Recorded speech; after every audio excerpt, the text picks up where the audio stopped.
fucking with no bitches. Send your girl to fly through, and I don't wanna take no pictures. That ain't how I see. A woman has now been arrested in the deadly stabbing of Crystal Jordan, also known as Houston rapper Judy World. 9:55 in the morning, not midnight, not the hour. True crime stories usually open on a Saturday morning in a quiet residential street in southeast Houston. Inside that house, two women who knew each other, who were connected through the same family, the same circle. By the time police arrived, one of them was on the ground, bleeding from a single wound to her leg. Not the chest, not the neck, the leg. And that single detail is why, 3 days later, this case is still splitting a family down the middle. Her name was Crystal Jordan, 28 years old, a mother, a working artist known across Houston's hip-hop scene as Judy World. By that afternoon, she was gone. The woman accused of stabbing her never left the scene. She was arrested on the spot. Not murder, manslaughter. And that one word is the reason Crystal's own mother is speaking out publicly right now, saying the charge doesn't match what happened in that house. This is what we know. What we don't know yet is still working its way through a courtroom in Harris County. So here's where we start. Welcome to True Crime Footprint, where we unveil the darkest mysteries and the most terrifying true crime tales. Kindly hit that like button, subscribe to this channel, and turn on the notification bell so you never miss any of our new stories. Your support keeps these stories alive. Crystal Jordan grew up in Houston. Music wasn't something she picked up later in life. It was there from the start, something she kept building on, year after year. She performed under two names, Judy World and Playgirl Judy. High-energy tracks, an ear for regional sound, and a work ethic that had her collaborating with local producers and directors, instead of waiting for someone else to open a door for her. Thought we let it slide, bitch. You lying, bitch. That nigga ain't got no money. Everything you on, you buying. We ain't capping about that niggas. Is you serious? What? About that fucking shoe in that purse, trying to acting like you spend it. Taking pride in my dollars. I'm a youngin' and I'm getting it. Take that nigga to the deli, make him problem, get some Philly stuff. This pussy in your mouth, nigga. I'm from the South, nigga. She had a YouTube channel where she posted her music and showed her second skill, makeup artistry. On Instagram, she stayed close to her fans, promoting shows, sharing her life, building something from the ground up in a city with no shortage of talent competing for attention. Her brother, Travion, has said publicly that she was a source of inspiration to the people around her. Not because she had it all figured out, because she kept showing up. But the part of her life she protected most wasn't the music, it was her daughter. 10 years old, and Crystal was her only provider. That's the detail that sits underneath everything else in this case. Not the charges, not the courtroom. A 10-year-old girl who woke up on July 11th with a mother, and by that evening, did not. Now here's where the morning gets complicated. Crystal Jordan and the woman accused in her death were not strangers. They were connected through family. According to relatives, the accused, Kayla Rogers, is the sister of Crystal's partner, which means whatever happened inside that house on Bathsheba Lane didn't happen between two people who'd never met. It happened inside a family. The exact cause of the argument that morning is still under investigation.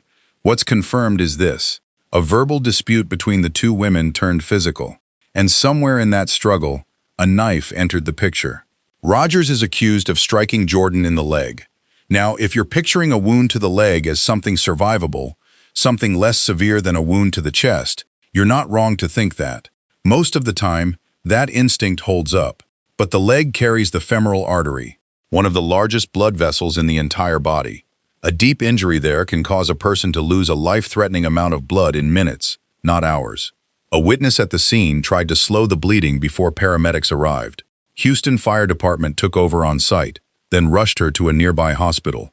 She was pronounced dead shortly after arrival. Rogers didn't run. She stayed at the scene and was taken into custody without incident.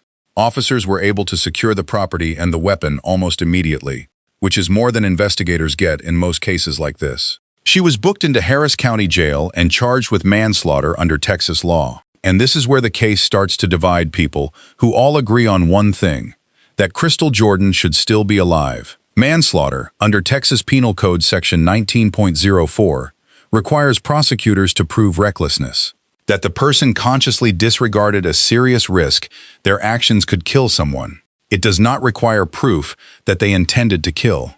Murder does. And proving intent, especially from a single wound during a physical struggle, is a high bar for any prosecutor to clear in front of a jury. That legal distinction is exactly what Crystal's mother, Kaya Jordan has spoken out against. Publicly, she has said she believes the charge should be murder, not manslaughter. Her reasoning is straightforward. In her words, using a knife during a domestic altercation shows intent, not recklessness. The Harris County District Attorney's Office hasn't closed that door.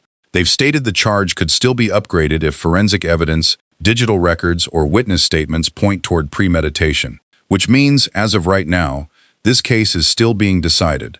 Not by a courtroom yet, by an investigation still gathering weight. Houston police say Kayla Rogers has now been charged with manslaughter. She's accused of stabbing Jordan in the leg. Jillian Hartman spoke exclusively tonight with the rapper's mother and brother, who are now pushing for justice. Jillian. Yeah, Anthony, I can tell you it was a very emotional interview. Crystal Jordan's mother told me that she was there with Crystal's 10-year-old daughter when the stabbing occurred, and she said the suspect, Kayla Rogers, is the sister of Crystal's boyfriend, and described what she says happened that night. The night my daughter was stabbed, she went over there with good intentions to go get something for the guy that she was dating from the mom. She went over there to talk to the mom because she had him on the three-way on a jail call. The daughter came outside with a butcher knife. Intentionally, she said, I don't want this over here because I'm finna kill her because this is what I want to do. She killed her on an act of jealousy. Jealousy and bully. You intentionally killed my daughter in front of me and her daughter. The video that I share with y'all is that I was asking the mom to remove her daughter, to take the knife from her, and her mom told me to get away from here. Don't record us. Don't do that. We don't do that here. I said, I'm recording her because she have a butcher knife. She ran up to my car to stab my daughter, and my daughter blocked her with the door. And then she went around in between me and my daughter and stabbed her in her leg. And she started gushing out. She hit an artery. Me and my baby was trying to stop the bleeding. We putting pressure. We putting pressure on it. We put pressure on it. We trying to stop my baby from bleeding. She took out my daughter from us. That's not right. You intentionally killed her. You did what you wanted to do, and you need justice for what you did. I can't put justice on you. Only the system can put justice on you. They need to take care of her, and they not charging her with manslaughter. They better charge her with murder because she did this intentionally. It wasn't an accident. I'm hurting right now. I'm hurting so bad right now. It don't make sense. Everybody loves Judy. Judy is everywhere. She everywhere. There's so many supporters around here that's been posting her. So much love has been showed to her and showed to us. So many people have came to me, gave me hugs and gave me support. But guess what? It's not gonna bring my daughter back. My sister, she was a really, really, really great person. That was like my best friend. We did everything together, like videos together.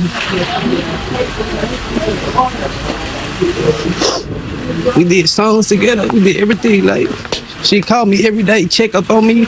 We was a real tight family, and she was just for the community. Everybody in the community loved my sister. They love her. She was a very inspired person. She inspired people. She made great music. She was a great rapper. She's a great Houston labor actor. Playgirl Judy, that was her rapper name.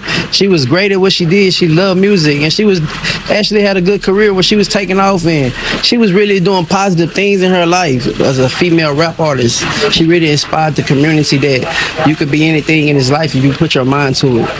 I can't believe this happened to my sister. I can't believe it. I would never thought, because she was so young. She was only 28 years old. She still had way more than life to live. Cases like this one often start the same way. Not as a plan, as an argument that escalates faster than either person expects. Inside a home, between people who already know each other.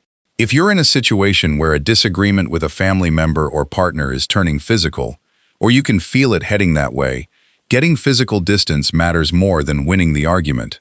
Leaving the room, leaving the house if you can, calls more attention to safety than pride ever will. The National Domestic Violence Hotline is available at 1-800-799-7233. Free, confidential, 24 hours a day. It's there for exactly these situations, before they become the kind of case we're covering today. On Friday, July 17th, Crystal's family gathered at Crestmont Park in Houston.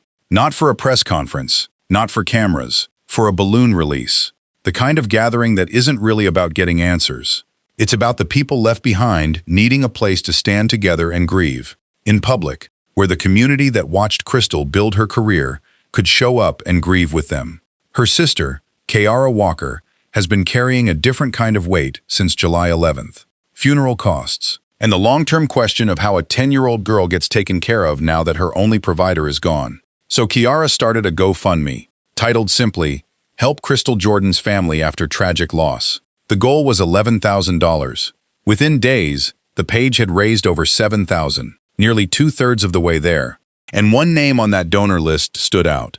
Texas rap artist Monaleo gave $6,000 on her own, more than half of everything raised at that point. In an industry that gets criticized, often fairly, for being competitive and closed off, that single donation says something different.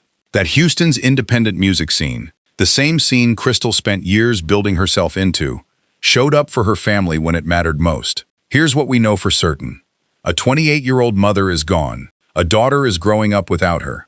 And a case that started with a manslaughter charge could still change, depending on what investigators find in the weeks ahead. We don't know how the courtroom in Harris County will rule. Nobody does yet, not even the people closest to this case.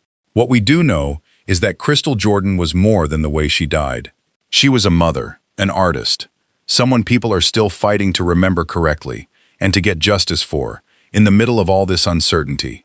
If you want to stay updated as this case moves through the courts, subscribe, and we'll bring you the facts as they're confirmed. Nothing more, nothing less. To everyone who made it to the end, thank you for watching, for your attention, and for joining us on this journey of reflection. Stay informed, stay vigilant, and above all, stay safe. See you on our next video.